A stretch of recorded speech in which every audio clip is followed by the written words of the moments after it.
App State baseball. Leading it off at the bottom of the first is Steven Smith, batting .379 on the year, slugging .576 with an OBP of .452. This guy has been an amazing leadoff hitter, has 6 home runs on the year and 49 RBIs. We mentioned earlier that he was the RBI leader on this App State squad. He will take ball 1 from Herman, as he will settle right back into the box.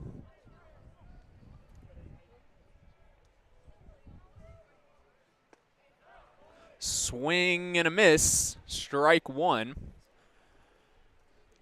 Yeah, Smith took a big cut there, Eli. Came up empty. Smith went 1 for 5 last night with an RBI in the 5-4 loss for the Mountaineers. Well, Smith will shoot this one, a high fly ball into the triangle. Rodriguez going out, and making the play cleanly is Mandino to retire Smith. Close to the foul line. A long run for Rodriguez if he made that play. I think he did. Fouled out to left field, and that is – oh, no, that was Mandino out there making the play for the first out. But Rodriguez definitely covered a lot of ground, Eli. He was hauling, and you can see where that speed comes into play, not just on the base pass. Left stepping in, .314 average, 37 ribbies, and 3 home runs on the year. We'll take a off-speed pitch outside for ball 1.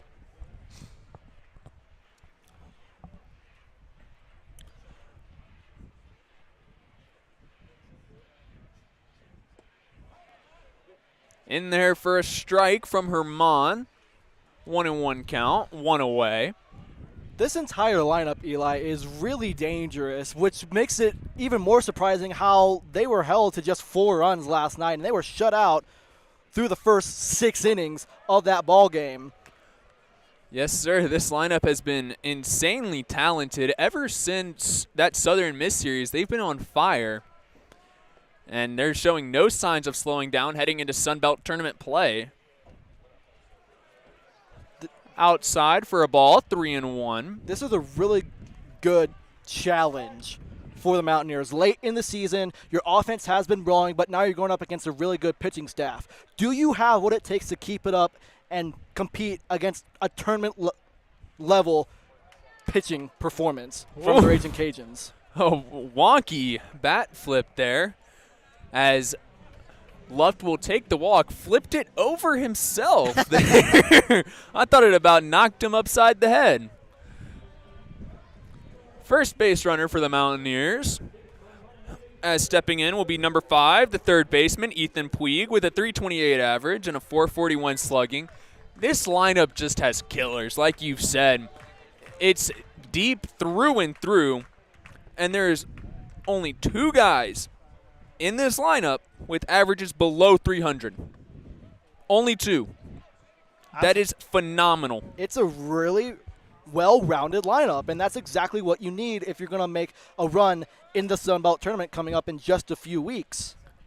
Well, App State will have a softer entry to the tournament as they will play Georgia State, but that's still no gimme as this one's popped up on the infield. Making the play smoothly is Donovan LaSalle. 2 away. Good play there by LaSalle, ranging in. Had a little bit of spin on it, so had to trek back into his right, but able to haul it in there for the second out. Is that matchup against Georgia State in the first round a confirmed matchup? No, that is to round out their season schedule. Gotcha. Okay.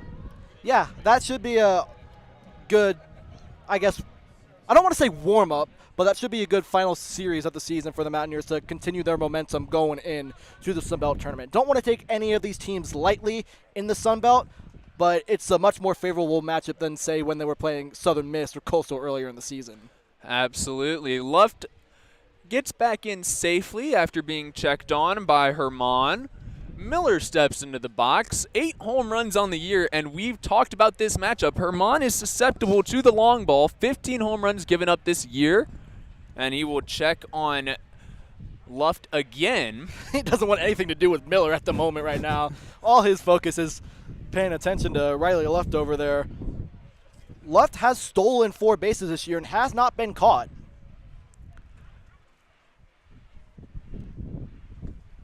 The initial offering will miss high and outside. You can really tell he has just nothing to give Cameron Miller.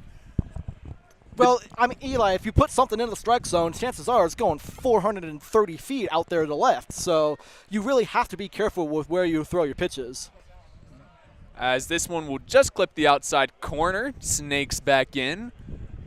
Miller didn't see it all too well, making the count go to 1-1.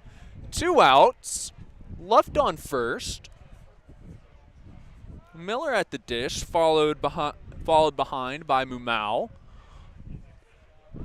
As Miller will take strike 2 at the knees. This is a really good plan of attack here by Herman. Lots of breaking balls on the outer edges of the strike zone, both the outside edge and the lower edge. And Miller can't do anything with those because if he puts contact on it, uh-oh, here we go, run down here. And gun down at second base is Riley Luft. That will end the inning, giving Cameron Miller a second chance at his lone at bat. Eli, I'm not entirely sure what Luft was thinking there. Well, you're in a 1-2 count with Miller, and you got a lefty pitcher on the mound who can see you go immediately. That was not a good decision by Luft, or if he was sent, that was not a good decision by the coaching staff to send him with 2 outs there. He was not sent. As you can see, what happened is Herman lifted his leg, Luft deked, tried to get back. As soon as Herman saw him deke, threw immediately to first. And what you're supposed to do there is you're supposed to take off running to second, because you have a greater shot of going into second base safely than you do back into first, where the ball is guaranteed to be. Well, even with Luft's speed, I don't think that was a good decision to even potentially bluff going to second and then get thrown out that way on the pickoff attempt. Because if you take a large lead with the lefty pitcher, they're going to throw over every time they see you have a gargantuan lead like that. So I'm not entirely a big fan of Luft's decision-making there. Be that as it may, it will now be the top of the second when we get back.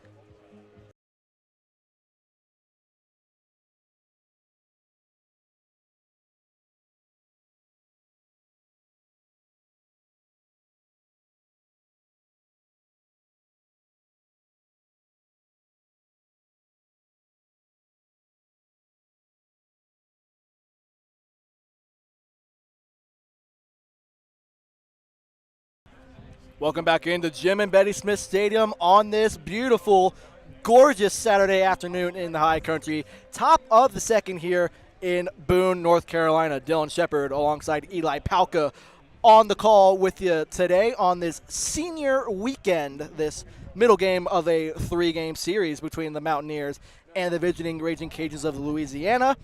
Top of the second, Steven Spolito will lead off for the Ragin' Cajuns wearing the red and gray road uniforms. First pitch that he sees from Gage Peterson is a ball downstairs, 1-0. It's such a slick uniform, don't you think? It's good looking for sure. That's probably one of the best away uniforms I've seen in this stadium. Peterson fires in a 1-0 fastball for a strike, count evens at 1-1.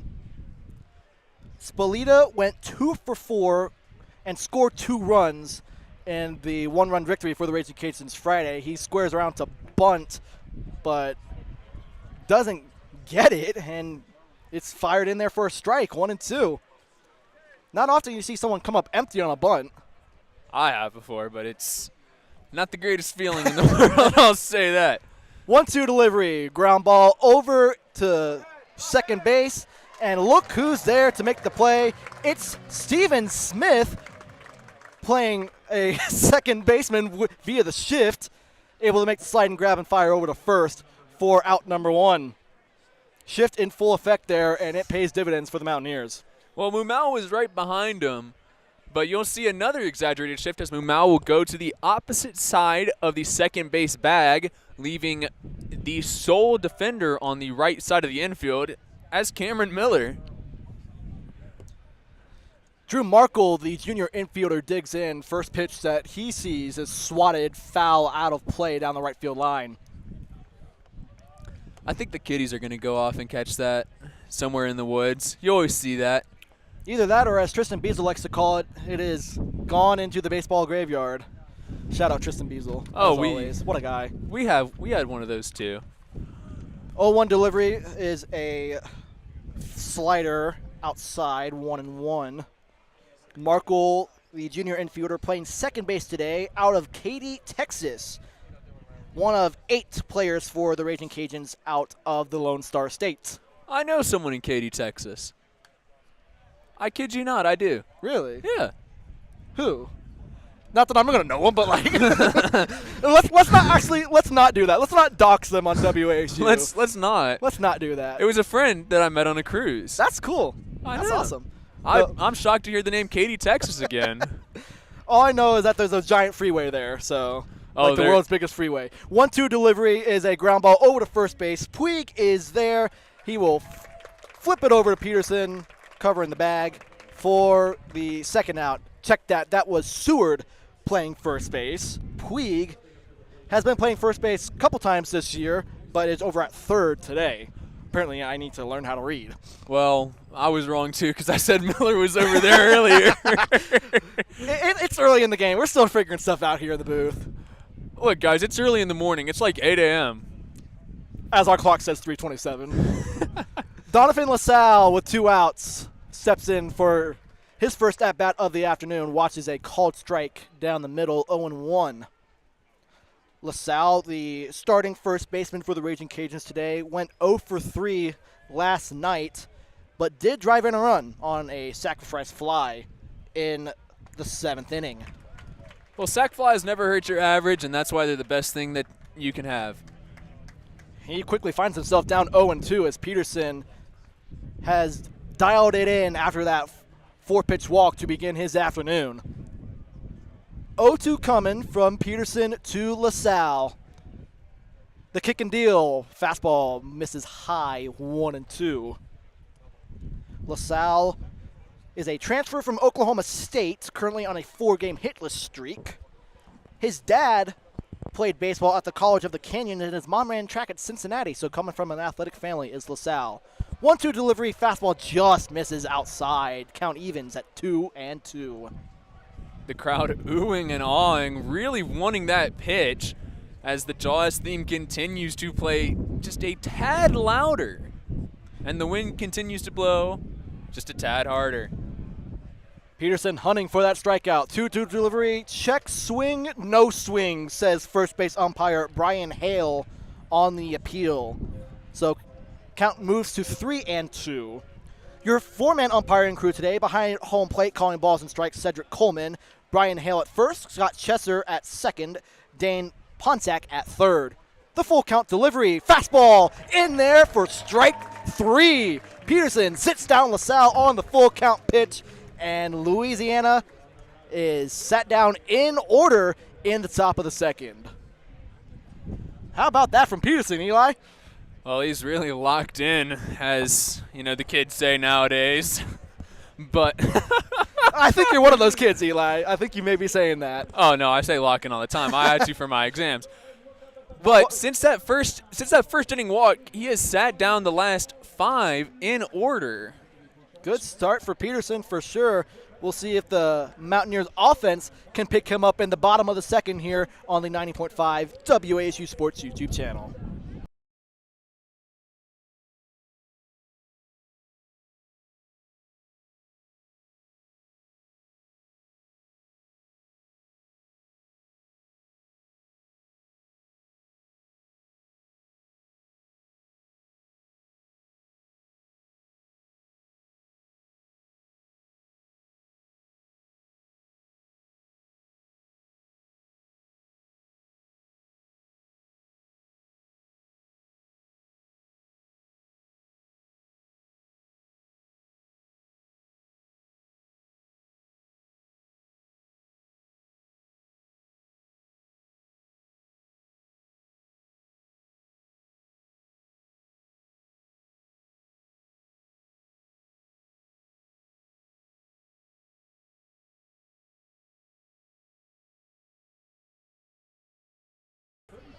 back at Jim and Betty Smithson Stadium for the bottom of the second inning here on this middle game of a 3-game set between the App State Mountaineers and the Louisiana Ragin Cajuns. Cameron Miller back in the batter's box after Riley Luff was thrown out mid at bat in the bottom of the first. So Miller gets a fresh start.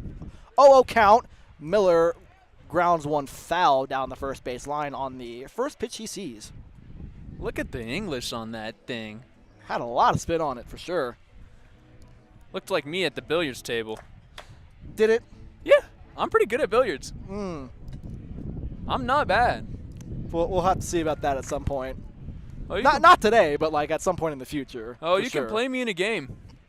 I'd probably lose because I am not very good at billiards. So I don't think I'm a good comparison for skills at pool. Let's just say that.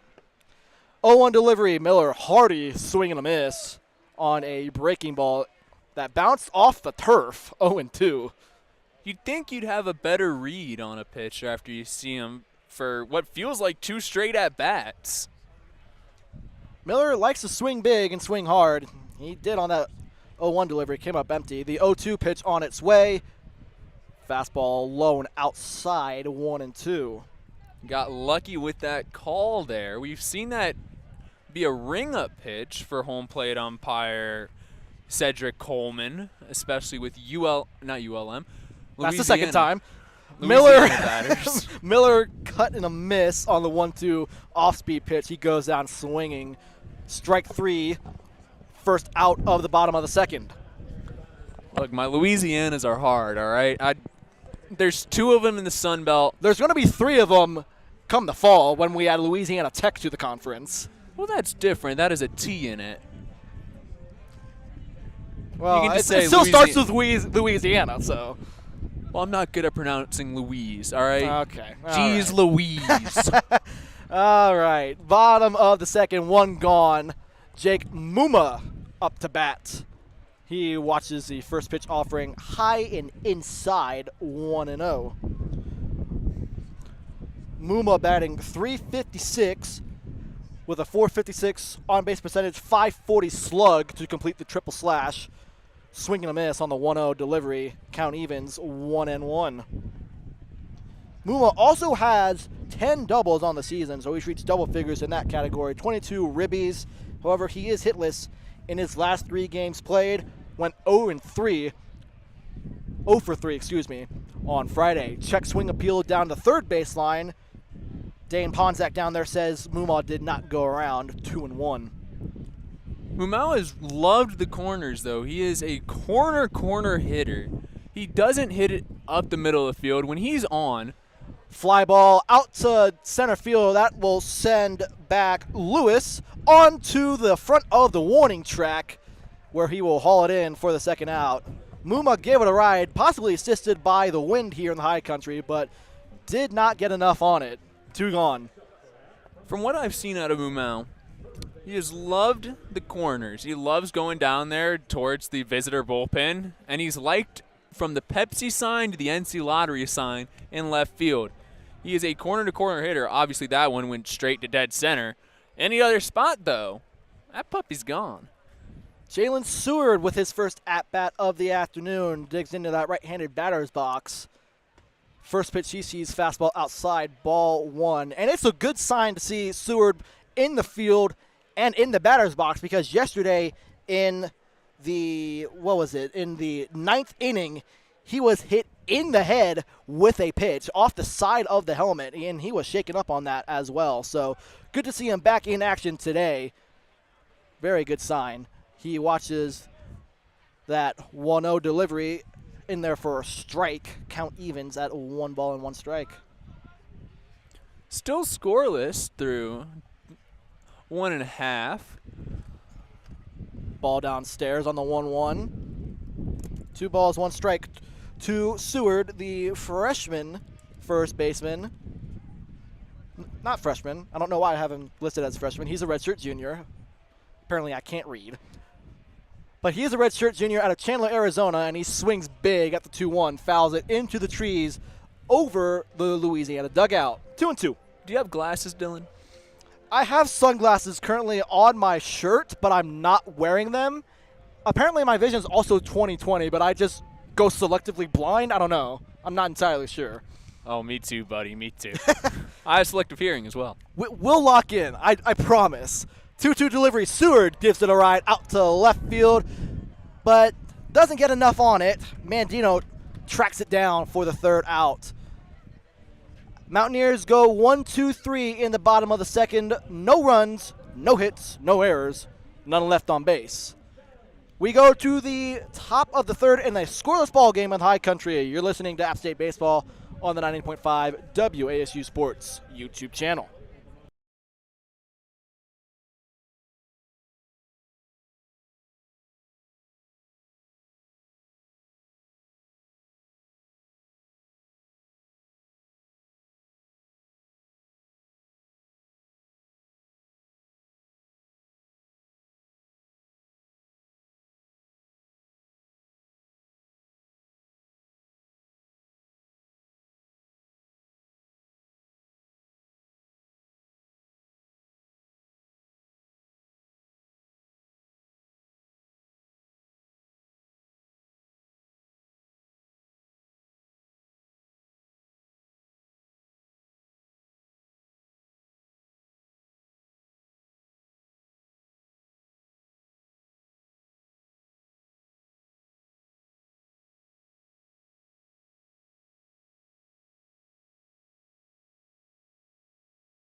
Top of the third inning here in the High Country at Jim and Betty Smith Stadium. Glad you're tuning in on 90.5 WASU Sports on YouTube. Dylan Shepard, Eli Pauca with you here in this Saturday matinee game. Good crowd on hand, Eli, in the ballpark today. Stands are pretty full. Beautiful afternoon for baseball, and it is a scoreless affair so far through 2 innings. What do you think so far about this environment and the game? I think this environment has been quite lovely. The smell of popcorn is just as enticing as my will to call this game, which is very, very high. However, I find it surprising that the stands are this full. With finals and Boone becoming more desolate by the day, the fact that these stands have a significant, I'd say, sellout crowd in them is very nice. Well, it is senior weekend, so that lends to family and alumni coming to visit, and they're in for what should be a very good game, very good pitcher's duel so far, and that's lived up to the billing. Maddox Mandino in the batter's box right now for the Ragin' Cajuns. He made the play to end the bottom of the second. He leads off the top of the third for Louisiana.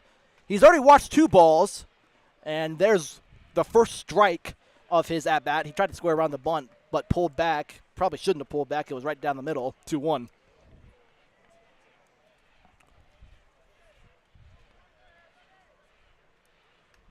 And on the 2-1 delivery, Mandino pops up the bunt attempt and somehow pops it way over the netting behind us, out of play. You know what we used to say about stuff like that? Gone if it was fair. Fields the other way. Fields the other way. You know, some people get lost with directions like that. It happens to my grandmother all the time. 2-2 delivery, swing and a miss. Strike 3. Peterson sits down Mandino on the breaking ball. 1 gone in the top of the third. Peterson has made short work of this Ragin' Cajun lineup, and it's been a pleasant sight to see. The defense has been just immaculate on both sides, with great catches in the outfield and great fielding and good reads out of these pitchers. Griffin Hebert in his first at-bat of the game watches a breaking ball in there for strike 1. Hebert, a sophomore outfielder. However, he is the designated hitter for the Ragin' Cajuns today. 1 for 1 in his lone at-bat on Friday. And he finds himself down 0-2. Well, with the way this game's been shaping up, we might have a repeat of Friday where this goes to extra innings. I've seen these teams play, and they are not giving or taking an inch. Tipped into the catcher's glove of Colton Denton for strike 3. Back-to-back Ks for Gage Peterson. He is on a roll in this 3rd inning. Top of the order now up for the Ragin Cajuns, and that is Blaze Rodriguez. He walked on 4 pitches his first time up in the 1st. Look to see if he can replicate that.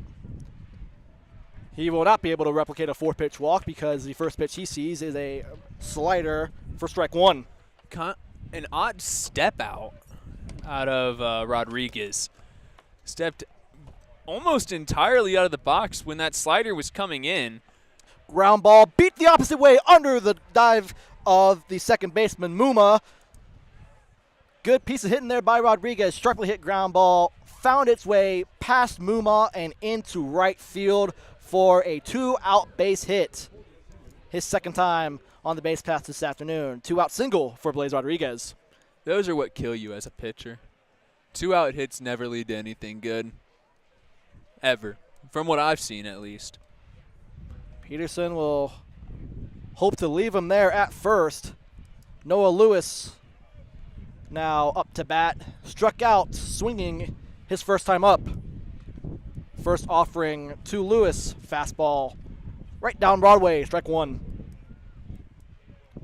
Over there on first is Blaze Rodriguez after he had that ground ball base hit going the other way.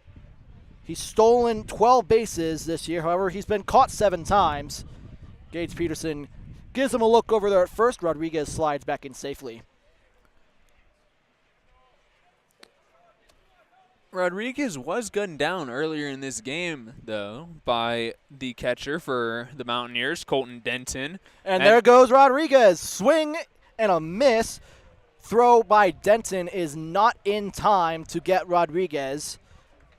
So a man with the name of Blaze blazes on over into scoring position with the stolen base. He's not afraid to run. This entire team hasn't ever been. But it's the audacity that kills me. They are so bold with it. Rodriguez on second. 0-2 pitch coming. Curveball misses low and outside to Lewis. 1-2. I don't think Peterson's going to pay any attention to what Rodriguez is doing on second base. Your sole focus is on Lewis at the dish. 1 ball, 2 strikes, 2 outs. Lewis swats a fly ball down the right field line. That'll drift out of play and over to the fans on the berm. It somehow found a clearing over there in the crowd. One of the fans gets up and picks it up, probably puts it in his pocket or hands it to a kid out there. Should always go to a kid first. Definitely should. I remember I'd get jealous. Which I think is what happened. I'd get jealous of people who kept their balls. Like if it was a 30-year-old and they got a foul ball and they didn't give it to a kid, I'd get mad, or I'd just go over there and beg. So we'll do the 1-2 again. Rodriguez stands on second. Lewis looking to drive him in for the game's first run. 1 ball, 2 strikes, 2 outs. Lewis is ready. Peterson's ready. The 1-2 delivery, kick and deal. Fouled straight back into the netting. We'll do it again. Good battle here by Lewis. He had a 12 or a 13 pitch at bat in his first at bat yesterday, so he knows how to battle for sure. Looking to do that again and find a way on base or to get Peterson's pitch count up. The top of the lineup here for Louisiana is not an easy out by any means. While their average may be low, they will sit, claw, and fight with you for as long as it takes. 2-2 now after that last delivery, just missed outside. So count is even. 2 balls, 2 strikes, 2 outs. Curveball bounces in on a hop. Denton with the good block to keep it from scooting away. Count runs full.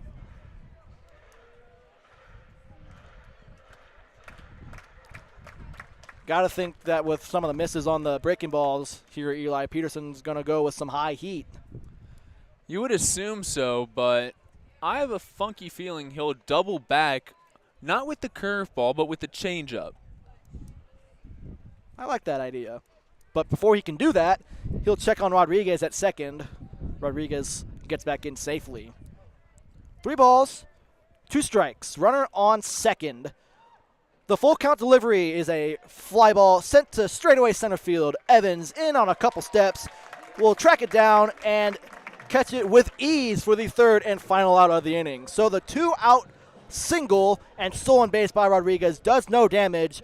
Louisiana gets 1 hit, but crucially, no runs and a runner left in scoring position. We head to the bottom of the third here in just a moment. You're listening to App State Baseball on the 90.5 WASU Sports YouTube channel.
Welcome back inside Jim and Betty Smith Stadium, bottom of the third here in the high country in this Saturday afternoon game between the App State Mountaineers and the Louisiana Ragin Cajuns.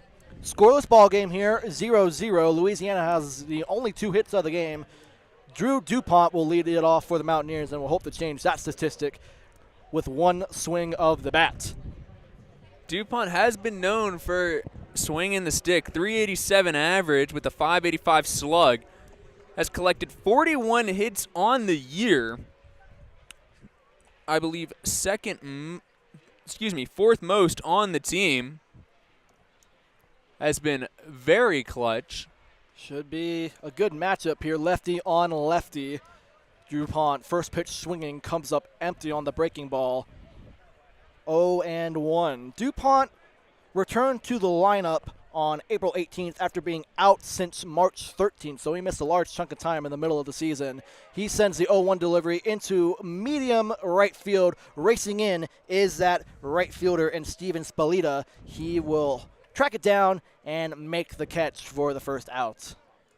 Looks like he didn't see it at first all the way. You saw his route come straight in, and then he took about a 90-degree angle. I'm no mathematologist or whatever it is, scientist. Math ain't my strong suit, all right? The word you're looking for is mathematician. Mathematician, mathemologist, close enough. Same thing. Mathemologist. Mathologist. You never heard of that? Denton, in his first swing of the day, puts a charge into 1 out to right. Spalita getting some good work out there. He retires Denton on the fly ball. 2 gone. But as I was saying, he took a 90-degree angle over to that first one. But the sun is quite brutal. I'd imagine it's worse for the left fielder, though.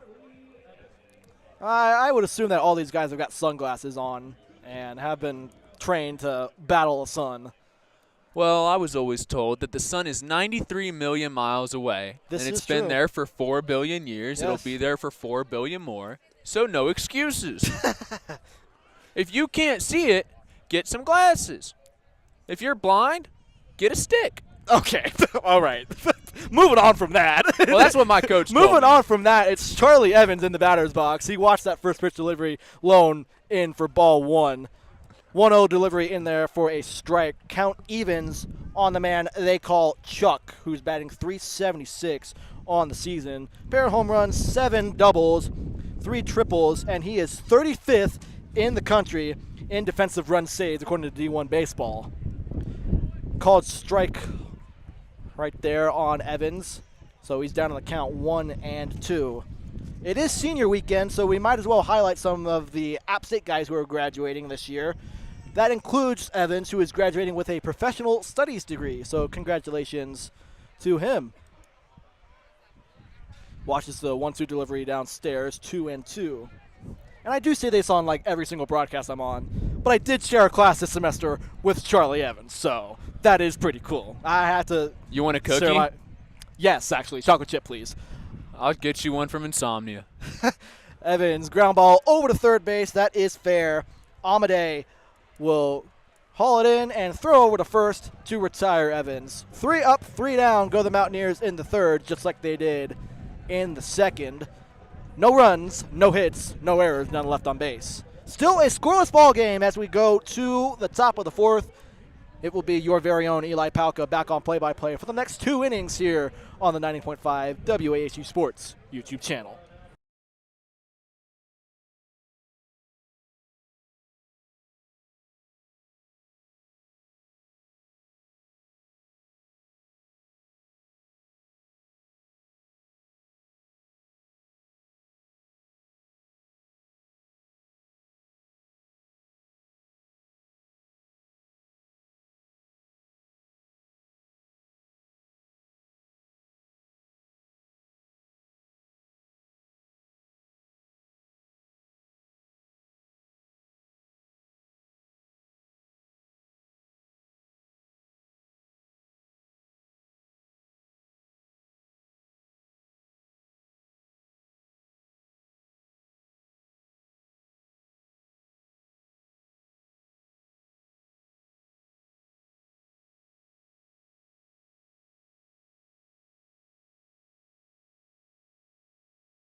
Ladies and gentlemen, welcome back into the high country at Jim and Betty Smith Stadium. In the, I'm trying to think of a word that rhymes for Boone, that like makes it sound like a great place. The beautiful Boone. I don't know why I didn't think of that. Bodacious. So that doesn't rhyme with Boone either. You're thinking of alliteration.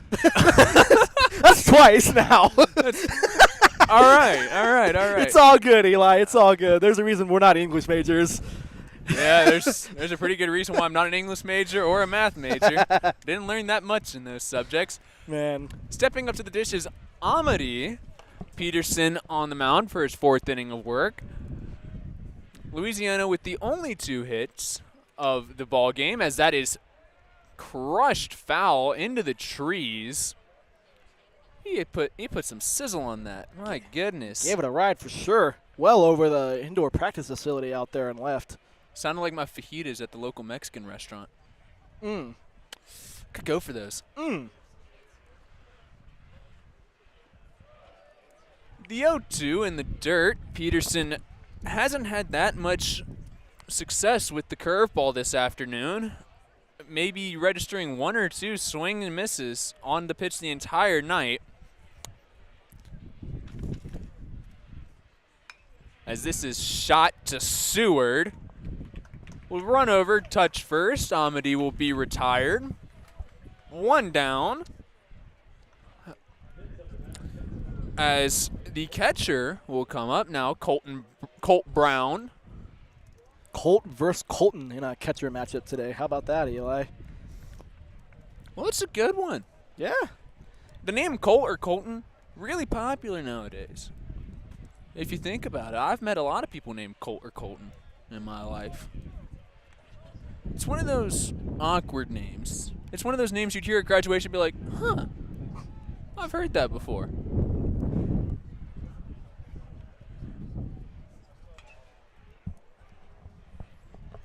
Foul ball way off into the trees over and right. We got a 1-1 count here. And I mean, it's just a little bit about Colt Brown as well. He had the game-winning RBI single in the 10th inning of that 5-4 victory for the Ragin Cajuns last night. As this one is shot. Oh, wow, to left center field. Goodbye. Home run for Colt Brown. Peterson will circle the bases. Absolutely torched. Man, what a swing there by Brown. He just unloaded on a baseball. Sent that thing way out into left center field. What a swing. We were just talking about how he came up clutch yesterday with the game-winning RBI single last night, and he immediately delivers with a solo home run for the game's first run tonight. How about that? Way to go, Colt Brown. Well, timely hitting at its best as Spatilla will step in as he takes a hearty hack at the first pitch. Louisiana now with a 1-0 cushion, but I don't think that's going to last.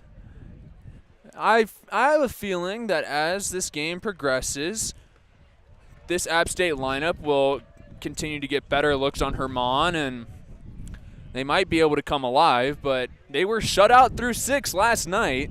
Hopefully with the way this game's going, we don't get a repeat.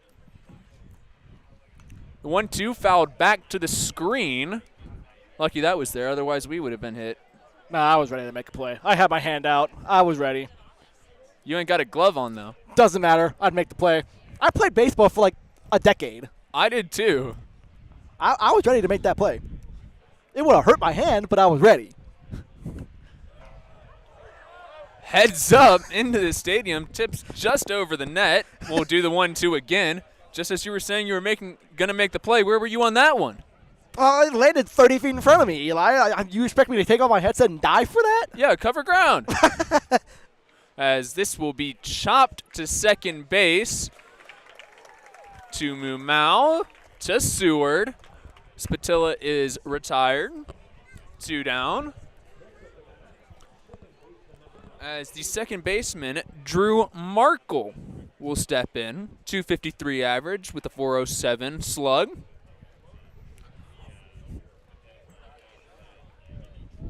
Markle grounded out third base to pitcher in his lone plate appearance so far back in the second. And you got the Mountaineers shifting to play Markle to pull with 3 infielders on the left side of that infield between second and third base. The Mountaineers are no stranger to unorthodox shifts, as the 1-0 will miss in the dirt. 2-0. It's cooled off in the high country. Wind continues to blow in as the clouds begin to part. Sunshine seeping through as a huge swing and a miss from Markle drops down to a knee, but there's no ring in his hands. Markle came up empty for sure. He was looking to have a repeat of Colt Brown's home run, but got nothing but air on that swing. Markle will take the 2-1 up and out. It's always good to turn on the air conditioning every now and then. That's another one we used to say. It's a nice breeze. It's a great breeze. It is actually a really nice breeze right now. Right now, yeah. Nice breeze in more than one way. And a swing and a miss. Count goes full. 3-2, 2 outs. 1-0 Cajuns. And here comes Jaws. Peterson hunting for a strikeout after giving up the home run. Bounce back with the ground out. Looking to retire Markle here to limit the damage to just the 1 run. And it will be ball 4. Markle will advance to first base. Peterson lost him on the outside corner. That was a pretty well-located pitch, but just missed outside. Peterson trying to get a weak ground ball or a swing out in front with that breaking ball outside, but good plate discipline by Markle to not bite at it, and he earns the free pass over to first. LaSalle steps in. Markle with the hearty lead off first will slide back in safely after Peterson checks on him. 3 hits in this game, all 3 of them belonging to Louisiana, as they continue their hot hitting, as this one is flown high into right field for Luft. Puts it away for the 3rd out. Peterson escapes the jam to keep it a 1-0 deficit for the Black and Gold Brigade. When we come back, it'll be the bottom of the 4th here in the High Country on WASU 90.5 Sports.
Welcome back to WASU 90.5 Sports. Steve Smith will step in the box as Herman will look to complete his 4th inning of work. A solo shot out of Colt Brown last inning gives Louisiana a 1-0 lead over the Black and Gold. App State still looking for its first hit of the afternoon. Smith will shoot one to center field. Long run. The wind blowing. Off the wall. They dropped it. Smith is going to go. He's rounding 3rd. He's being sent. And he stumbles. Missing out on an inside the park home run by a matter of shoelaces. Oh my goodness. Well, first of all, let's take that all the way back to just the contact itself. Steven Smith gave that thing a ride out to left center field. The left fielder, Maddox Bandino, and the center fielder, Noah Lewis, it almost looked like they collided out there. And if they didn't, it was a near miss. Regardless of what happened out there, the ball was dropped. I think they got stuck up on that Grandfather Mountain Window World panel over there. And Smith was off to the races. By the time that ball hit off the glove, he was at second base. He had it easy. But Luft will look to drive him in. And Steven Smith hustling all the way around, too, as you mentioned, was already at second by the time that ball hit the turf. And Britt Johnson, the third base coach, was giving him the wave, was giving him the big old windmill, but Smith slipped, lost his footing rounding 3rd, and had to scamper on back. So, regardless, he's still 90 feet away from tying this ball game, but that would have been a legendary play if he was able to score an inside the park home run to tie this game. Would have been hilarious. He just barely missed out on an actual home run there too. It hit off the yellow, I'm fairly sure, but did not go over. The 1-2 to Luft, looking to drive in Smith after that weird triple, I guess, as this will be chopped foul behind the third base box. And if you're Riley Luft right here too, you're not necessarily worried about getting on base. You're necessarily worried about getting that run in from 3rd. There is a huge gap between first and second base right now because Louisiana defense is playing him to pull. If he pokes something the opposite way, that will drive in the tying run. As this will be poked right down the line, shooting over third base foul. The open stance for Luft doesn't conduce itself to going backside. However, any contact here will work in his favor. If it's not directly to third base, both the shortstop and second baseman are back in the infield. Yeah, anything deep in that second or shortstop hole scores Smith easily with his speed on third base. Smith inching. The pitch outside, 2-2. No outs. The Mountaineers just collected their first hit from Steven Smith. In the hole is Ethan Puig. So the Mountaineers have 3 opportunities to drive in Smith, looking to make it just 1, as this will be down and in. Working the count full is Luft. Luft was 0 for 4 on Friday, looking to make amends early in this ball game on Saturday and get that tying run across. Luft will lift this one into the tricky triangle, and it will drop down for a hit. Luft going to second. He will be out. Smith will score. It will be ruled a single and an out on advancing. This ball game's knotted up at 1 as Puig will now step in. Good way to fight off that inside pitch by Luft. Gets his hands inside, a little bit of an inside-out swing, and gets just enough on it to drop it into shallow right center field, right down that third base foul line. First base foul line, I should say. And this game is tied, Eli, on a bit of a funky swing and a funky play. Good job by Luft to get that run in. The initial offering to Puig will be fouled away. This App State lineup suddenly has life, if you will. In the last 2 batters, they have had some of their best looks. They're reading Herman, and it's now his second time through the order. And that's where this lineup becomes very dangerous. This lineup is incredible at late game rallies, and it starts with getting them more shot, looks. Bouncer, shortstop. The feed to first in time. Puig retired on the 6-3 putout. Sorry to cut you off there. It's all good. You got to handle the play-by-play duties. It's all good, man. And here comes the man we fear, Cameron Miller. Well, I don't know if we fear him, but I know that every team in the Sun Belt fears the man wearing number 34 for the black and gold. Miller struck out swinging in his first plate appearance. Big gap on the right side of that infield. Shot down the right field line. The incredible power that he has, just flicking his wrist, that ball easily went 325. Easily. That would have banged off the fence out there in right if Miller had kept it fair, but it just kept drifting foul. The wind blowing steadily out to left field, or left center, I should say, as Cameron will slap one down the line into the bullpen, but foul. A foul ball home run. Same pitch, nearly the same exact result. Miller with an inside-out swing going the opposite way to beat the shift, and he nearly hit it out. He held his bat about 2/3 of the way down that first baseline in anticipation of it staying fair, but it just went to the right of that foul pole. He started hitting a lean, too. He was trying to lean that puppy fair and fish it back.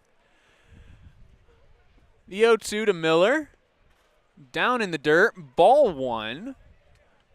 And something I noticed with those first 2 swings, too, is as a result of them, the outfield and the infield, for good measure, has adjusted their defense. They were shifting Miller to pull the infield, and they were shifting the outfield over to their left. They're now playing a straight-up defense, all the Ragin' Cajuns. Miller will pull this one to third base, fielded cleanly, and put out for a 5-3. Andrew Herman just ran directly in front of Cameron Miller as he was running down the first base line. Not entirely sure what that was for, but that was nearly a collision halfway down the first baseline with Herman coming across and Miller hustling down to first. And we got a Pepsi can out there in right field, or excuse me, left field. What is going on? We got a mascot race or something here. Not entirely sure, but it's a dude wearing a Pepsi can outfit. How about that? Well, when we come back, it will be the bottom of the 5th, or excuse me, it will be the top of the 5th. And we will be continuing to be on WASU 90.5.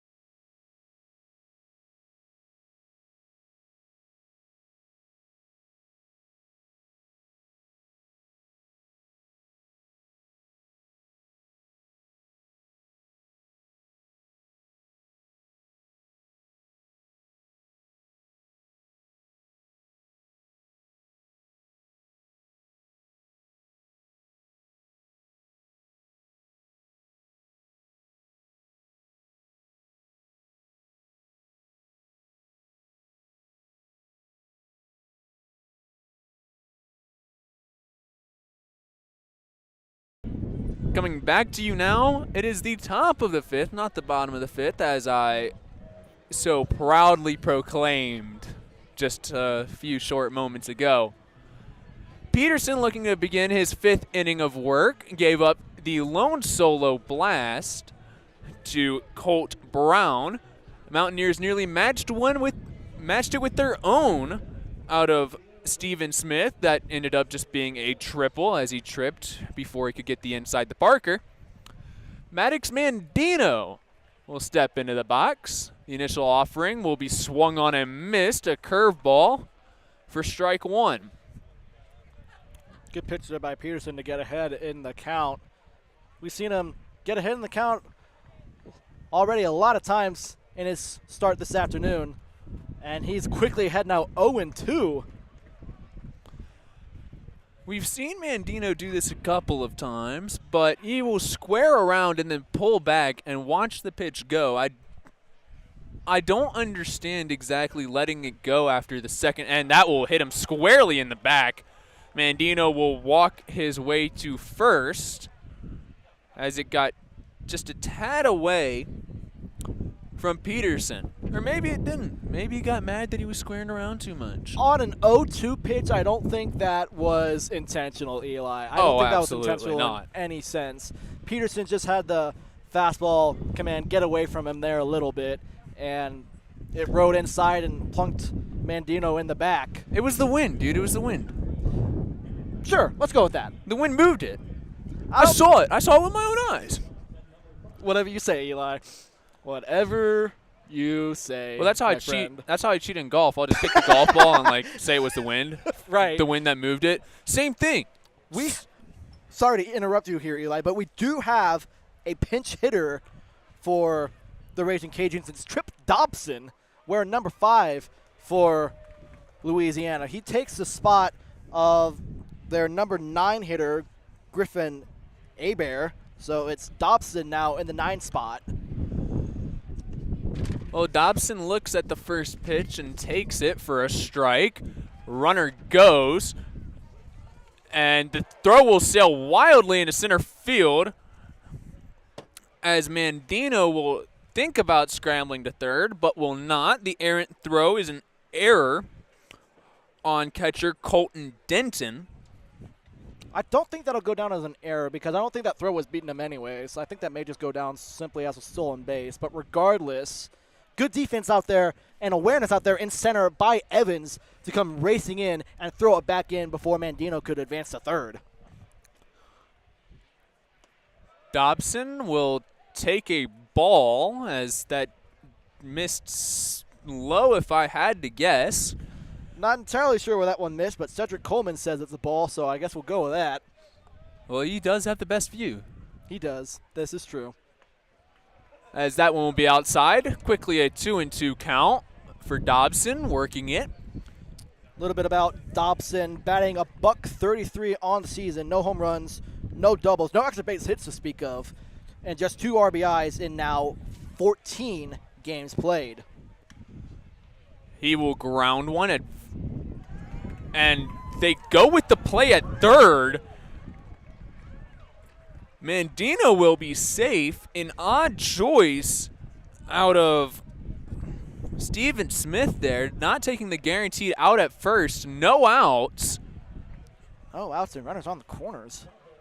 What an odd choice. Yeah, I don't know what to make of that, Eli. I get that Smith's momentum was taking him to third base and that throwing across his body was going to be difficult to do to get the out at first.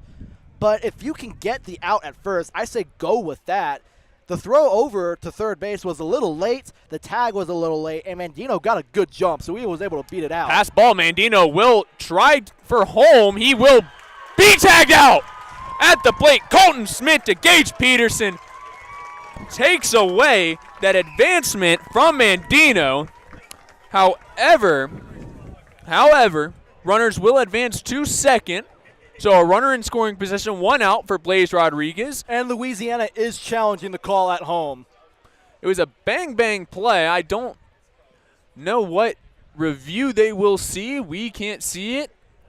We entrust that they will make the correct call. It was very close, however. Yeah, let's talk through this a little bit here. So it was the first pitch delivery to Blaze Rodriguez. It was, I believe it was a ball outside because it was a ball outside because it scooted away from Denson behind the plate. Denson scrambles to pick it up and throws it back to Peterson, who tags out Mandino, who's trying to come home from third base. Call on the field is out. So the umpires have to have indisputable video evidence to overturn that call at home. Wild sequence of events there. This could either give Louisiana the lead or it could keep this game tied at 1 run apiece. And you've got to think that Louisiana is very confident in what they saw, because otherwise they lose the challenge for the rest of the game. It was an immediate challenge, It was too. very quick. It was not a tap the head. It was get this puppy to the review board right now. Yeah, you didn't see anyone come out of the Louisiana dugout and go talk with the umpire to see if they would potentially just confer with each other. It was an immediate challenge by head coach Matt Deggs for the Ragin' Cajuns. And Deggs knows a thing or two about coaching this team. He knows a thing or two about success at the collegiate level. This is his 6th year as a head coach for the Ragin' Cajuns. He was previously an assistant coach here. Previously was the head coach at Sam Houston State for a few years. He knows what he's doing. If he sees something at home plate that he thinks scored and that the umpires got wrong, he knows to challenge it immediately, and that's exactly what he did. Well, let's take a look at what the scenario could look like if he is out. It would leave a runner on second with 1 out for Blaze Rodriguez, who has been on twice. And that could be a recipe as we're getting our decision here as the umpires begin to trot out. And the call is confirmed. The runner is out at home plate. Louisiana loses their challenge, and this will leave a runner on second base in Trip Dobson. And it will have Blaze Rodriguez at the dish. Yeah, let's not undersell the fact that Dobson advanced to second on that pass ball as well. So even with the out at home, Louisiana has a runner in scoring position. This is shot foul over towards the grassy knoll. Some kids go and race after it. Yeah, watch out over by the fire pits way out there on the berm. Rodriguez has been on in both his at-bats. I believe both were walks. Or no, excuse me, 1 hit as he will ground this to the second baseman in Mumau. Put out at first to Seward. Dobson will advance to third. Runner on third with 2 outs. We've talked about this scenario earlier in the day with Louisiana. With a runner on third, less than 2 outs, they batted 1,000. Now, there was no stat where it was runner on third with 2 outs. However, with runners in scoring position, they went 2 for 7 yesterday, which equates out to, I believe, a 219 or 2 something around there average. As the first pitch to Lewis will be a strike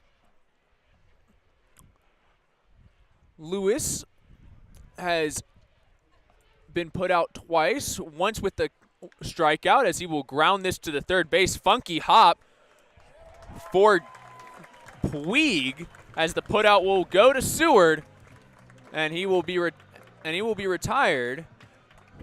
Peterson escapes the jam with a little bit of luck as we will now head to the bottom of the fifth where the black and gold look to take the lead.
Coming back to you now in the bottom of the fifth. At bat is Jake Mumau. App State looking to take the lead. 3 hits to 2. Both teams tied at 1 run apiece. Scored in fairly different fashions. However, it is tied all the same. They don't ask how, they ask how many, Eli. And right now, it's 1 apiece for each of these teams. Well, this is the one case where quality is worse than quantity. True. As Mumau will take ball 1.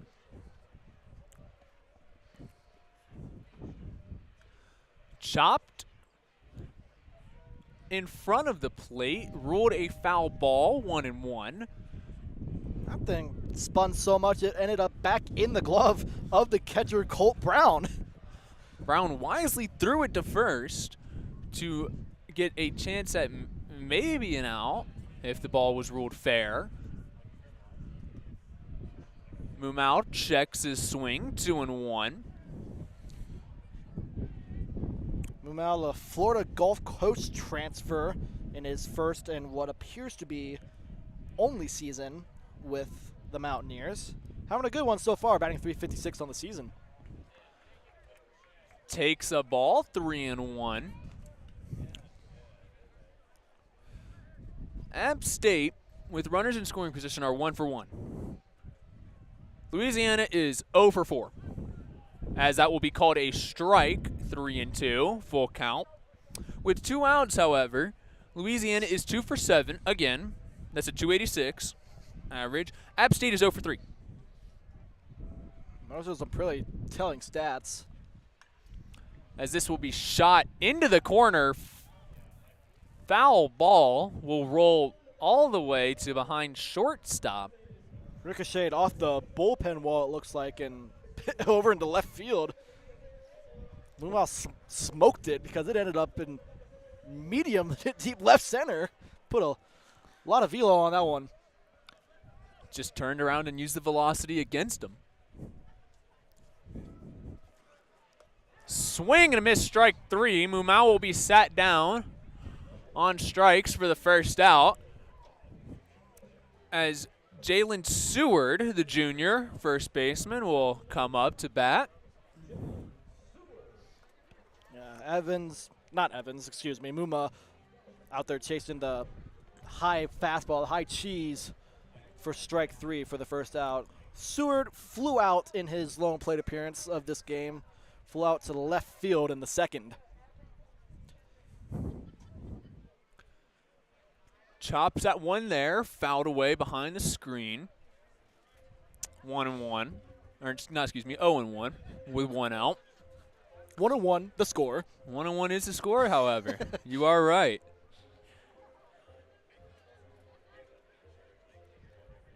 Runs are going to come at a premium in this game, Eli. With the way that these two pitchers are dealing, Herman and Peterson, anytime you get a runner on base, you're going to have to capitalize and get that run across because it's going to be very hard to score off these guys with the way that we've seen them wheel and deal out there on the mound so far in this game.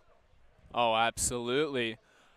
Seward takes a ball, 1-1 the count, so I was correct this time, and we'll take another, working it to 2-1. Good plate discipline out of Seward in this at-bat so far. He's worked 15 walks this season, and he's an extra base hit machine. He's got 10 doubles and 3 home runs on the year. Popped foul over into the graveyard. 2-2 the count. Into the baseball graveyard, we should specify. Yes, baseball graveyard. At the beautiful Jim and Betty Smith Stadium. It's just a line of pine trees. It is. Oh well. Probably some animals out there. Definitely some animals out there. I figure there's some animals behind the fence out there. Seward shoots this one into left center. That will get down off the wall, off Window World. Chugging his way into second and sliding in safely with a double. That is App's third hit of the ball game. Mountaineers are beating up that Window World advertisement out there in left center. Smith hit it earlier on the triple. Seward smacked it again with a double right off the wall. And we were just talking about how he's an extra base hit machine with 10 doubles on the year. Make it 11 with that beautiful swing there for Seward. Runner in scoring position with 1 out for the Mountaineers. And looking to drive him in is Mr. 387, Drew DuPont. Has had timely hitting. Let's see if he can do it again here as Louisiana is shifting over towards that right field corner. Squares to bunt. Will field and fired is Herman to put away DuPont. Seward will advance to third. Runner on a corner with 2 outs for the catcher, number 20, Colton Denton. That's good situational hitting by DuPont, able to get the guy over from second to third and make it a little bit easier for anything in play to score a run. Obviously, with 2 outs, you have to put something in play past the infield here, or it doesn't make a lick of difference. But getting the guy 90 feet away is a lot easier to score a run than 180 feet away. Denton will take ball 1, 295 average, 2 home runs, 15 ribbies.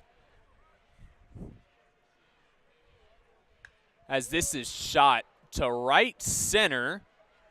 Coming on and making the play is Noah Lewis as Herman gets out of the jam without giving up a run, as we will head to the top of the 6th, and Dylan Shepard will take over.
Back here at Jim and Betty Smith Stadium for the top of the 6th inning here in the high country.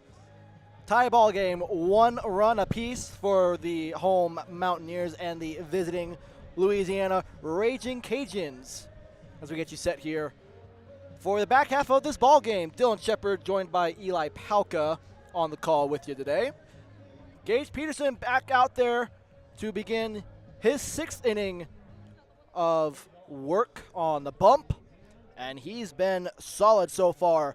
5 innings strong, 3 hits allowed, just the 1 run on the solo shot by Colt Brown, who's due up second in this inning.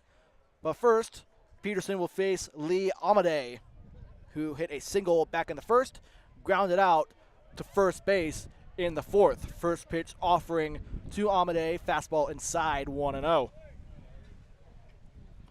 Amadei 0 for 3 with 2 walks in the game on Friday. Today, 1 for 2, so much better statistical afternoon for him. Ground ball over to second base. Muma's there. Gets up and fires over to Seward at first. 1 gone in this top of the 6th on the ground out. 6-3. And that'll bring up the man who's responsible for the lone run for the Ragin' Cajuns in Colt Brown. He hit that towering blast back in the 4th inning off Peterson, a solo home run to left center field. Peterson kicks and deals. Brown shoots one over to right center field. Giving chase is Lutz. It's over his head, and it's off the base of the wall. Rounding first and heading into second base is Brown. Colt Brown with a 1-out first pitch swinging double off the base of the right center field wall over by the retired jerseys out there. And Brown stands in scoring position with 1 gone. Good swing there out of Brown. Shoots it over to right center, and he was hustling all the way out of the box. So he's got 2 hits on the night. Steven Spalita fouls it back over to the Mountaineers dugout. 0-1. Spalita has 2 ground outs this afternoon. 0 for 2. Grounded out to short in the 2nd. Grounded out to second in the 4th. Peterson's 0-1 offering skips in on a hop. Fielded cleanly by Denton, who throws it back to Peterson. 1-1. If you're just joining us, tie ball game here in the high country, 1-1. And if you are really just joining us, you just missed out on a Colt Brown double off the base of the wall. Spalita grounds one through the left side of the infield, I should say, past the dive of the shifted Muma. Couldn't get there in time. And we've got runners on the corners with 1 out for the Ragin' Cajuns. Well, what a job. What a job by the shortstop there, able to get over range, make a play, knock it down at least, because you have that runner that's going to come full steam around third base. And since he's able to knock it down, he's able to keep it at just runners on the corners with 1 out for Drew Markle, who we've seen have an impact in this ball game as well. Peterson in a bit of a jam here. Runners on the corners with only 1 out, and Drew Markle up to the plate. Grounded out in the 2nd, walked in the 4th. First pitch, Markle sees, fastball downstairs, 1-0. Markle has 5 home runs on the season. Pairs that with 6 doubles and 2 triples for 34 runs batted in on the year. So dangerous hitter here in the middle of this Ragin' Cajuns lineup. 1-0 delivery, shot the other way, out to right field, hauled in by Luft, but that'll drive a run in. In from third base comes Colt Brown. It's a 2-1 lead for the Ragin' Cajuns in this top of the 6th. And that's where that good hitting that we've seen from this Louisiana team comes into play. They're able to just manufacture runs from anything, which has been fundamental to their 31-19 record. They don't hit for a lot of power, but they hit them where they ain't. And good situational hitting, good positional hitting, good, well-placed hits for the Ragin' Cajuns has given them a 2-1 lead in this top of the sixth. Donovan LaSalle swings and fouls off the first pitch in his third at-bat of the afternoon, 0-1. You have to think Peterson's afternoon might be coming to a close. He sits on 91 pitches through 5 and 2/3 innings. 0-1 delivery upstairs, 1-1. And has done a phenomenal job as well, only giving up 2 runs, both of them earned, issuing just 2 free passes with 4 strikeouts on the afternoon. And besides that 1 lone home run and double, he's been nearly flawless. Peterson gets ahead in the count here, 1-2, after LaSalle fouls that delivery back into the netting. And you're right, Eli. Peterson has been dealing very effectively today. It's just those timely hits by the Ragin' Cajuns that have done a lot of damage. Runner on first in the form of Steven Spalita. 1 ball, 2 strikes, 2 outs. The delivery fouled back a mile high into the air over the netting. That will find the fans in the grandstands. See if anyone comes up with it in particular. But into the stands, and we'll do the 1-2 again. Wind is really starting to pick up here. Turbines are spinning at about the rate of an airplane propeller. 1-2 misses outside, count evens at 2-2. The wind has certainly picked up a lot, Eli. My notes have been flying all over the place ever since like the second inning. I really should have taped these down, but you know what? We ball. I really should have grabbed my sports jacket because I got cold quick. 2-2 delivery. Bounces in. Good block there by Denton to keep it in front of him. Count runs full. Peterson nearing 100 pitches on the afternoon, trying to get through 6 innings. Full count pitch on its way. Peterson, the kick and deal. Swing and a miss. Strike 3, throw over from Denton to Seward at first. Will retire LaSalle for the 3rd out of the inning. Good job by Peterson to limit the damage to the 1 run, but Louisiana retakes the lead on the double by Brown, and then Brown coming in to score on the sacrifice fly by Markle. And we will have to see if that concludes his afternoon. With the way he's been playing, though, I don't think Kermit will be too willing to take him out. If it tells you anything, Andrew Herman is back out there getting ready for his 6th inning of work for the Ragin' Cajuns. We'll get you that in just a few moments here on the 90.5 WASU Sports YouTube channel.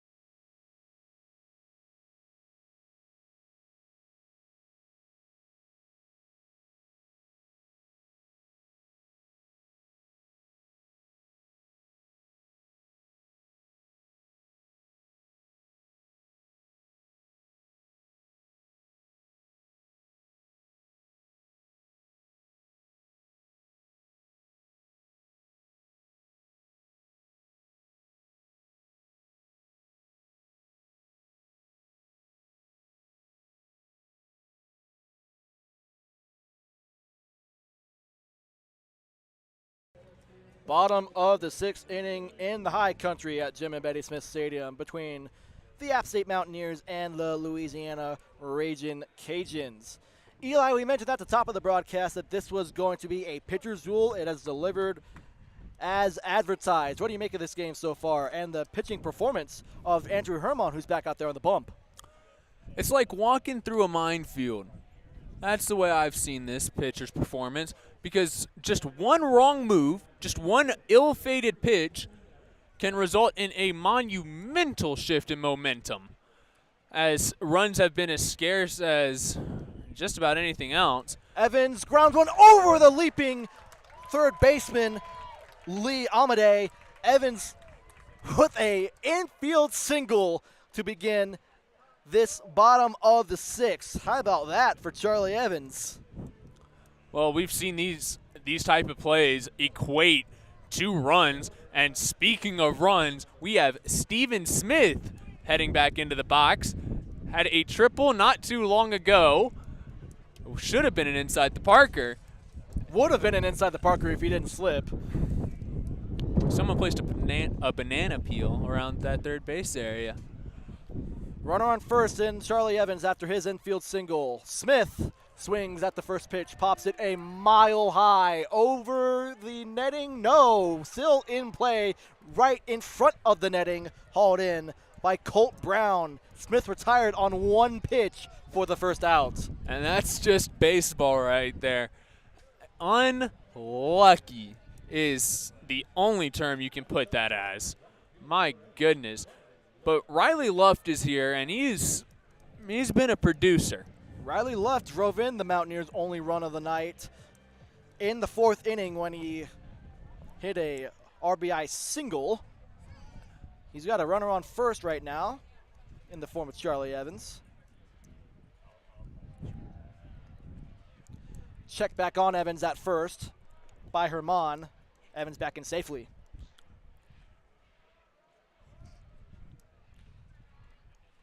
It's a great day at the ballpark to take in the atmosphere, take in the food and the drinks.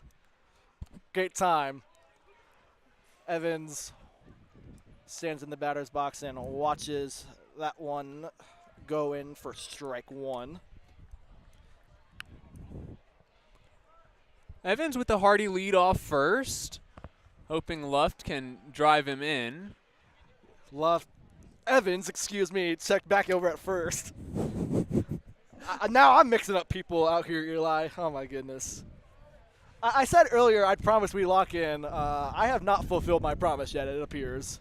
I got unlocked because, unfortunately, Evans goes at first, and the ball gets away at second base. Evans looking to advance to third, and he will. Charlie Evans gets to second base on the wide throw by the first baseman, Donovan LaSalle. That ball trickled into left field, and Evans never stopped running. He goes first to third on the E3 by LaSalle. Runner 90 feet away for Riley Luft. Well, Luft has a chance to do the exact same thing he did earlier. He threw a bloop single into the tricky triangle just a few short innings ago. Looking to do it again as the shift is not as dramatic. Corner's drawn in. Luft hits a high ground ball. It jumps over the head of the shortstop in Blaze Rodriguez. Evans comes in to score. Riley Luft has driven in both runs for the Mountaineers this afternoon. We have a tie ball game in Boone, 2-2 in the bottom of the 6th. Well, it's like a heavyweight boxing match. They're just going blow for blow here. Every time Louisiana gets the tiniest bit of momentum, App State is very quick to respond. And more importantly that, it is Riley Luft who is quick to respond. Luft with 2 singles on the afternoon and 2 RBIs. That ball bounced in and out of the glove of Blaze Rodriguez over at short. It took a high hop. Rodriguez could not come down with it, and it results in Luft tying the game. And now we've got a meeting on the mound between the entirety of the Ragin Cajuns infield and either head coach Matt Deggs or pitching coach Taylor Sandifer. Can't quite tell who it is, although I do believe it is Matt Deggs more than likely. If the Mountaineers knocked out Herman, he would have completed 5.1 innings of work with only giving up 5 hits, 2 runs, 1 of which earned, but it will not, just a meeting to settle him down. As Puig looks to advance Luft on first and keep this timely hitting rolling. You mentioned how Louisiana gets a run across, App State responds immediately. That's definitely happened for sure. Louisiana scored 1 in the top of the 4th. App State answered back with 1 in the bottom of the 4th. Louisiana jumps ahead 2-1 in the top of the 6th. App State ties it with a RBI single in the bottom of the 6th. As far as I'm aware, Puig over the glove of the jumping Rodriguez into left center field. Ethan Puig, first pitch swinging with a rocket of a single. Mountaineers have runners on first and second with one gone. As you were saying. From my knowledge, I do not believe App State has led at all for this entire series. They have not. This would be a fantastic time to strike with runners on first and second with Cameron Miller up to the dish. What better man to potentially take the lead late in a ball game than Cameron Miller, the junior designated hitter. He is 0 for 2 on the day, and he is swinging big, fouled straight back in the netting on the first offering, 0-1. You mentioned it at the very top of the broadcast, Eli. Andrew Herman has given up 15 home runs this season. Miller's hit 8 home runs this year, conversely, for the Mountaineers. This matchup favors Miller heavily if you look at the statistics. 0-1 delivery. Miller swings, hits a towering fly ball down the right field line. If it's fair, it's gone. It is foul off the top of the bullpen fence. You can see that Louisiana dugout take a sigh of relief. The coaches looked almost sick just watching that ball fly down the line. Miller has gone there 3 times in the last 2 at-bats, and the shift is changing. Miller nearly hit one out. It bounced foul off the top of the fence out there in right. He is down 0-2. Infield shifted to pull Miller. 0-2 delivery. Breaking ball misses downstairs. 1 ball and 2 strikes. Riley Luff stands on second. Ethan Puig on first. And the Mountaineers' premier power bat, Cameron Miller, up to bat right now. Herman just doesn't want to give him anything to hit. He's been scared away from the fastball. 1-2 delivery, Eli, is a called strike 3 at the knees. Oh, my goodness. I don't know about that call. That looked a little low from up here. But Miller, no arguing from him. He will trudge back to the dugout and has sat down on strikes for a huge second out. Well, just because you shifted from one good hitter to another that doesn't have the same pop doesn't mean it's any safer. Jake Mumau has had timely hits for the Mountaineers for as far back as I can remember. And with runners in scoring position, his speed will take into effect.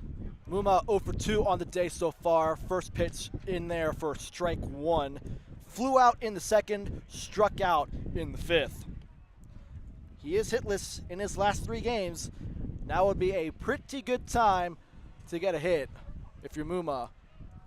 Slider outside, 1-1. Andrew Herman sitting at 72 pitches on the afternoon so far. So he's been a lot more efficient compared to Peterson, but he's in a world of trouble here with 2 on and 2 out. 1-1 delivery, slider up and out. 2-1. It would be a massive break for this Louisiana team to get out of this inning relatively unscathed after the damage that the black and gold have caused. 2-1 delivery upstairs, 3-1. Muma in a hitter's count. On deck for the Mountaineers is Jalen Seward, who is 1 for 2 on the day. Seward hit a rocket of a double his last time up. Muma shoots it into right center field. That is down for a base hit. Rounding third is Luth. He will come to score. Rounding third now is Puig. He will come in to score. A 2 RBI double for Jake Muma gives the Mountaineers the lead in the bottom of the 6th. 4-2 App State on a clutch hit by Jake Muma. Just as I said earlier, the doubles for him will keep pouring in. He has had an amazing time hitting in that 5th spot. Muma's 11th double of the year gives the Mountaineers a 2-run cushion in this bottom of the 6th, their first lead all series. Jalen Seward is now going to be intentionally walked after his double off the wall in the 5th. So they don't want to deal with Stewart at all. They will go ahead and face Drew DuPont instead. Lefty on lefty matchup with 2 outs.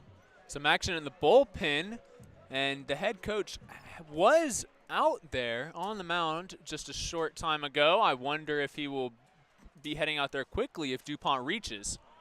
First pitch swinging is DuPont. He fouls it off the light tower behind the Mountaineers dugout.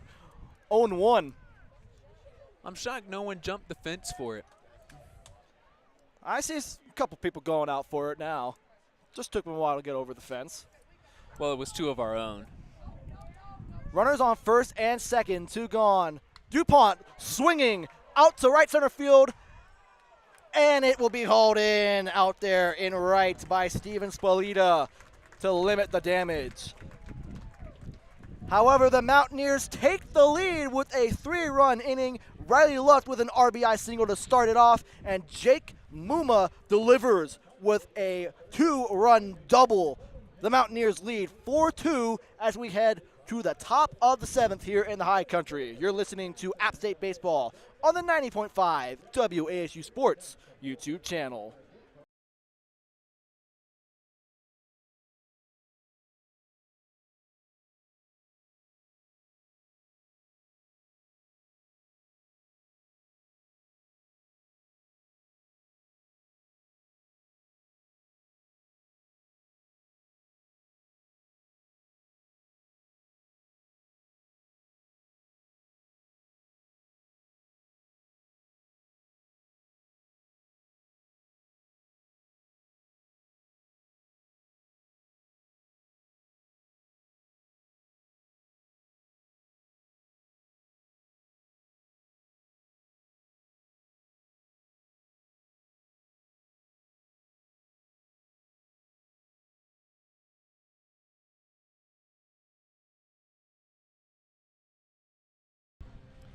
Top of the 7th here at Jim and Betty Smith Stadium. If you're just joining us on the 90.5 WASU Sports YouTube channel, first of all, where have you been? Second of all, you're coming in just in time because the Mountaineers have taken a 4-2 lead after a 3-run bottom of the 6th.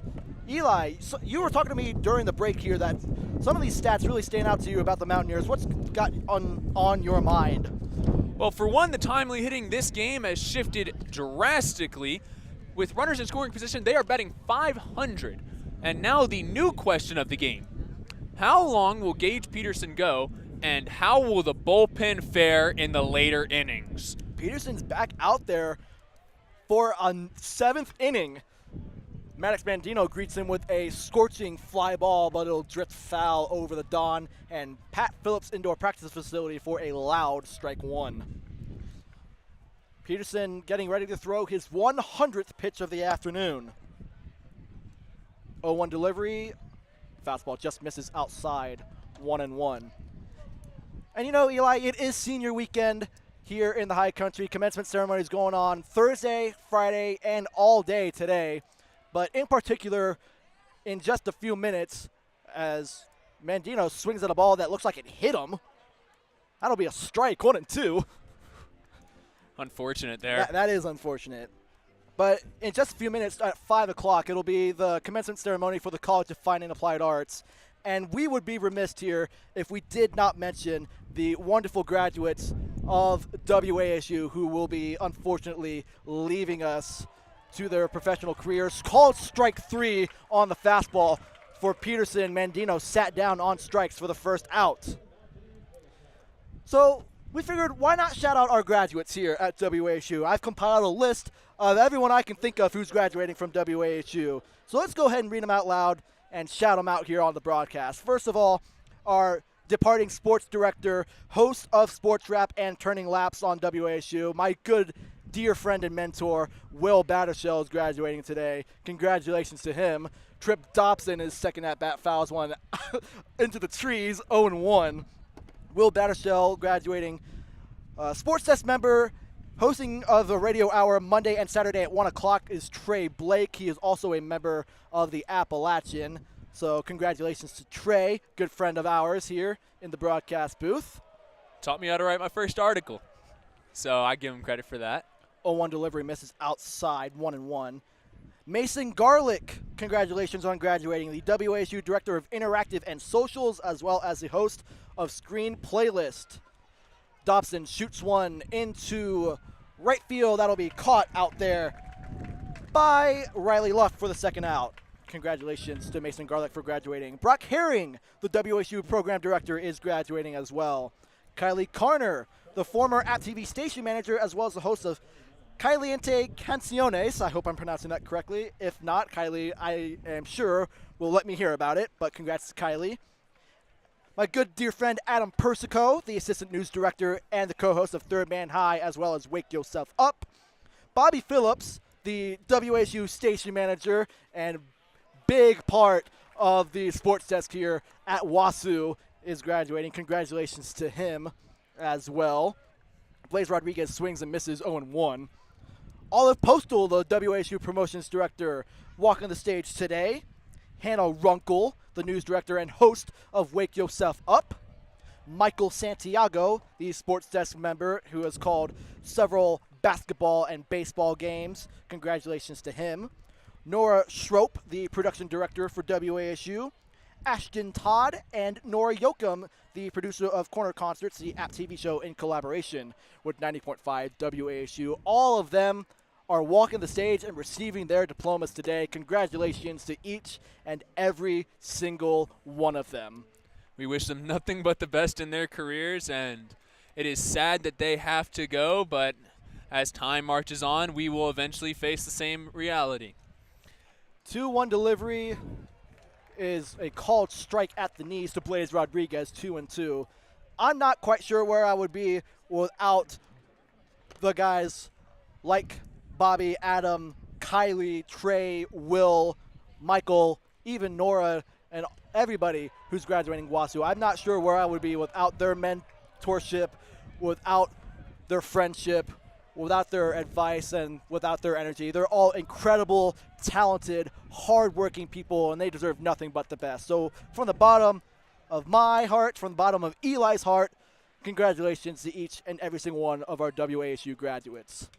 Full count pitch to Rodriguez is a ground ball that takes a mile-high hop. Rodriguez will beat it out for an infield single, and he will stand on first with 2 outs. To show how these graduates have placed themselves in our hearts, in our minds, and in our lives, they continue to help us even while walking the stage. I remember earlier this afternoon I texted Adam Persico about helping me with something today. These are lifelong friendships that have been built, and Adam is the only other New York sports fan, so let's go Knicks, baby. Oh, man. Unfortunately, he roots for the METS. Oh, yeah. Yikes. So that's no bueno, but, you know, whatever. We do have to talk about the baseball game at hand, and at the moment, Heath Blackman, the pitching coach for the Mountaineers, has just popped out of the dugout, calling a meeting of the minds out there on the bump for Peterson and the entire infield. Quick chat. Blackman will come back into the dugout. Peterson sitting at 111 pitches, no sign of slowing down. He's currently facing Noah Lewis with 2 out and 1 on. And Eli, speaking of our graduates, I have to give a very special shout out to Will Battershell, one of my first and closest friends here at App State. Met him through club baseball before I even joined WASU. Noah Lewis swings and misses at the first pitch he sees, 0-1. Will is a very hardworking, very talented young man. He's battled cancer twice. He's beat it twice. He's an inspiration. He's a great mentor and friend. Congratulations to him. What a guy. What a man. I'm sure he is going to do great things out there in the professional world. He's already doing great things. Done a lot of work with Flow Sports, calling the Smart Modified Tour and calling some Cars Tour races. He's an inspiration to us all. 0-2 delivery to Lewis. Fastball outside, 1-2. And to any graduate out there from any college, congratulations. Your hard work does not go underappreciated.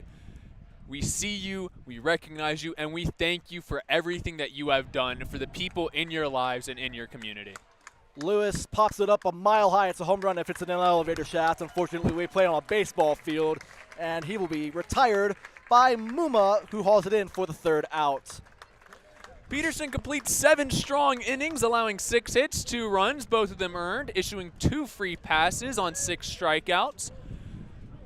And I believe that might be his afternoon after sitting at 115 pitches. I would assume so, Eli. If he goes out there for an 8th inning of work, I would be shocked. But crazier things have happened here at Jim and Betty Smith Stadium in the High Country. We will just have to wait and see. Bottom of the 7th. Coming up in just a few short moments, you're listening to App State Baseball on the 90.5 WASU Sports YouTube channel.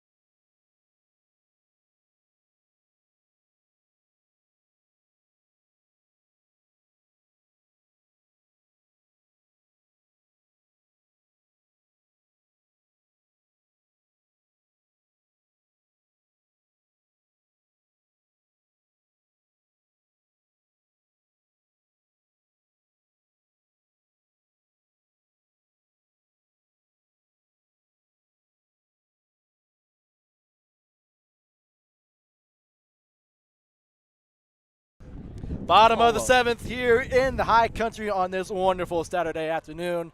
App State leads the visiting Louisiana Ragin Cajuns 4-2. We just gave a very, very heartfelt shout out to all our graduates of WASU in the top of the 7th inning. In the bottom of the 7th, might as well give some shout outs to the App State baseball players who are graduating this year as well. Oh, absolutely. Well, we'll get to that through this inning, but first order of business is talking about Colton Denton, who's in there for his 3rd at-bat of the afternoon. Watches a called strike 0-1. Denton's flown out twice in this game so far. Andrew Herman is also back out there for his 7th inning of work, but he's at a much more economic 83 pitches compared to Peterson at 115. 1-1 now the count. I think yesterday's game plays a factor into this decision since Louisiana was so quick to the bullpen the other day. Denton grounds one foul down the third base line, 1-2. I have a feeling that they're reluctant to pull Herman for the fact of their bullpen's taxed. Their bullpen is very badly taxed. We do have a guy out there warming up and a couple sitting on the bench, but nothing more from a very quiet. Denton puts a charge into one. That is caught. Caught with a leaping grab out there in left by Maddox Mandino, excuse me. What a catch, twisting and contorting his body to haul it in on the warning track by the wall for the first out. Oh my goodness, what a play. He ranges to the other side, flips his hips around, and throws up a prayer. It looked like a ballerina in midair, I tell you that. What a catch. It'll go down in the books as a flyout. Put an exclamation point next to it if you're scoring it at home. It brings up Charlie Evans, the senior outfielder. Checks his swing, 1-0. Evans, as we mentioned at the top of this inning, we got to shout out our App State graduates. Charlie Evans, graduating with a professional studies degree. We got to mention some of the other ones. Tommy Walker. We'll mention Tommy Walker in just a second. Evans will shoot one the opposite way into right field. That will go in as a sliding double. Evans hustling all the way out of the box. His 2nd hit of the afternoon for the man they call Chuck Nasty. Evans stands on 2nd with the double. What a hit. What a great piece of work there. Just the haul for Mr. Excuse me. I apologize. Mr. Spalita to get over there. Spalita able to get it in quickly and limit Evans to just the double. Runner in scoring position for now Steven Smith. Mentioning App State baseball graduates, Tommy Walker graduating with a degree in exercise science. Stephen Smith up to bat right now, graduating with a sociology degree. Throw back to second base, nowhere close in time to get Evans. Smith graduating with a sociology degree. Jonathan Schwerub, the redshirt junior infielder, is graduating with an exercise science degree. Congrats to him. Joseph Zamora, the graduate student infielder who's had a lot of clutch plays and clutch moments for the Mountaineers in his time here, graduating with a professional studies degree. Counts 0-1 on Stephen Smith. We'll get to the rest in just a moment. 0-1 delivery. Smith hits a fly ball medium deep left field, caught on a dive by Mandino. Mandino's putting in the work out there and left. Makes a leaping grab at the wall for the first out. Makes a shoestring grab and dives for it for the second out. Putting in the work out there. They got him running like a racehorse, I'll say that. My goodness. So 2 outs. Riley Luff now up to bat, continuing our shadow of the App State baseball graduates. Have to mention Tank Yakubi, graduating with a degree in kinesiology. Ren Watson, graduating with a sociology degree. Congrats to him. First pitch to Luff, ball outside 1-0. Caleb Marks, the graduate student right-handed pitcher, graduating with a public health nutrition degree. Max Tramontana, graduating with an applied physics degree. Luft swings and misses on the 1-0 delivery, a ball and a strike on the sophomore outfielder. Continuing our shout-out, Everett Harris, the senior right-handed pitcher, graduating with a management degree. Carter Stanford, I believe, is also graduating. Luft puts one in play, out and left, a third! An incredible play out there by Mandino to end the inning, diving to his right and making the sliding catch. Mandino possibly just made 3 SportsCenter top 10 plays in the same inning.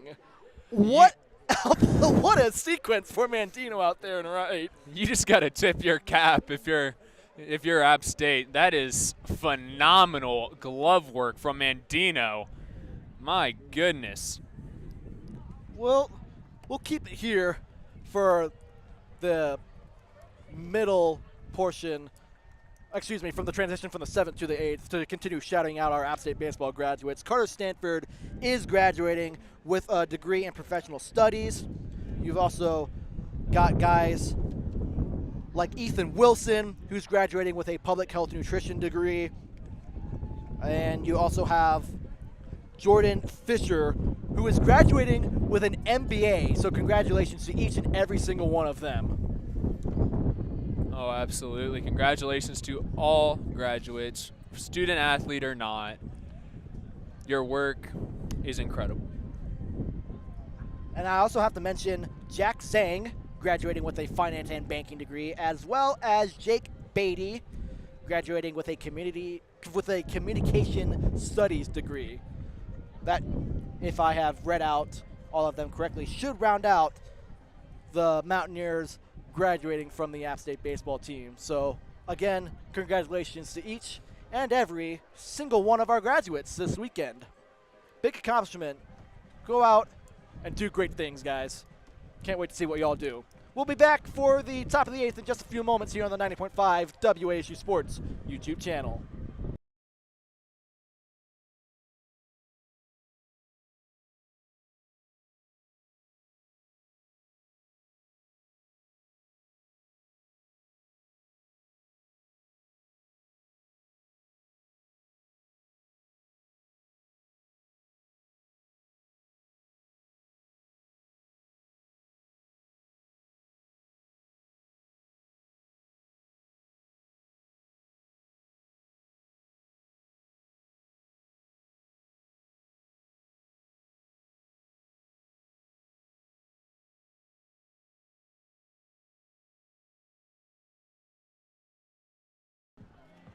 Welcome back. We are heading into the top of the 8th as the Louisiana Ragin Cajuns will start out with Lee Amadi in the dish.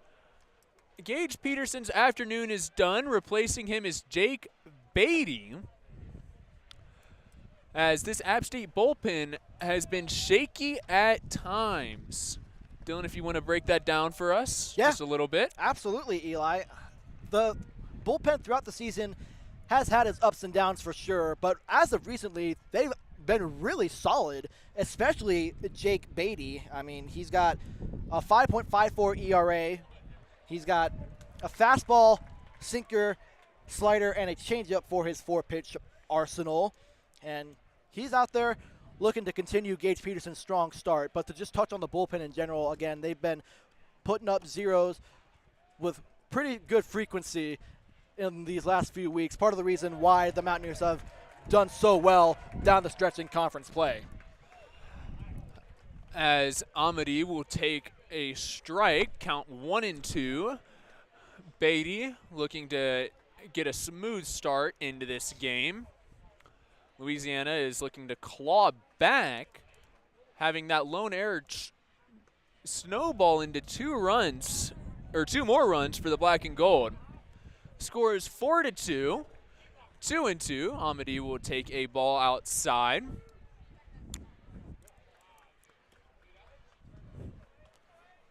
As we've got a weird shift with Mumau all the way back into shallow right field, a good 5 or 10 yards outside of the brown dirt.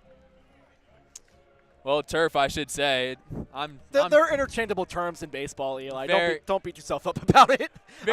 Very interchangeable, but I'm so used to seeing dirt. And nothing beats a good dirt field. Although this is a very pretty stadium for the Mountaineers.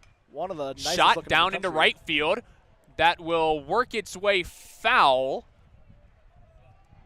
Just barely missed a home run, or at least a double or triple into the corner. That was dangerous for sure. Amadi's shooting one down the line.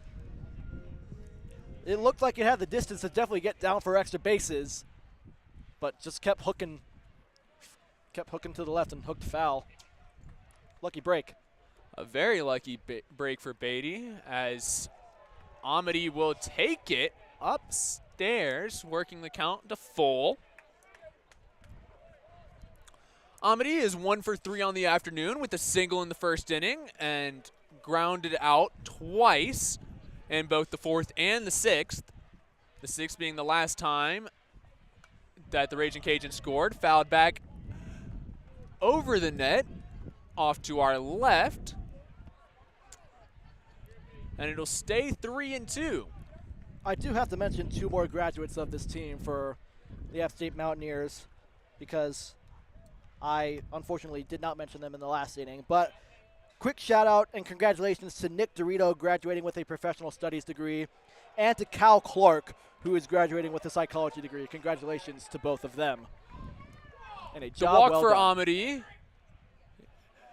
We'll have a runner on first.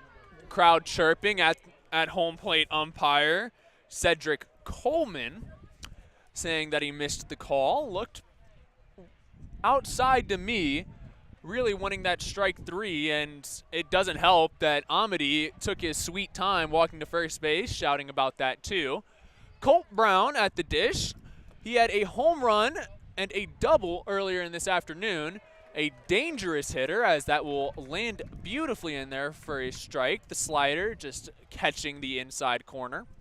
Took the words right out of my mouth, Eli. This is the most dangerous man in the lineup today for Louisiana. He's proven that he can get the extra base hits with no sweat and no worry. So have to make sure that you are pitching extremely carefully with him. Beatty checks on the runner at first. The lefty fires. Shot to second base for Smith. A 6-4-3 double play will get the Mountaineers 2 very quick outs, as Brown will be retired. Beatty catches a break. Smith, Mumau, and Seward will complete the 3-part trifecta. What a twin killing there turned by the Mountaineers. Erases the full count walk and gets their big damage hitter out just like that on the same play. Great turn there by the Mountaineers. Quick 2 outs. Steven Spalita is now at the dish. And that will come very close to the cranium. Oh my. It looked like it just went over the rim of the helmet. Yeah, that one looked real close. But no flinching out of Spalita. He will stand in there for the 1-0.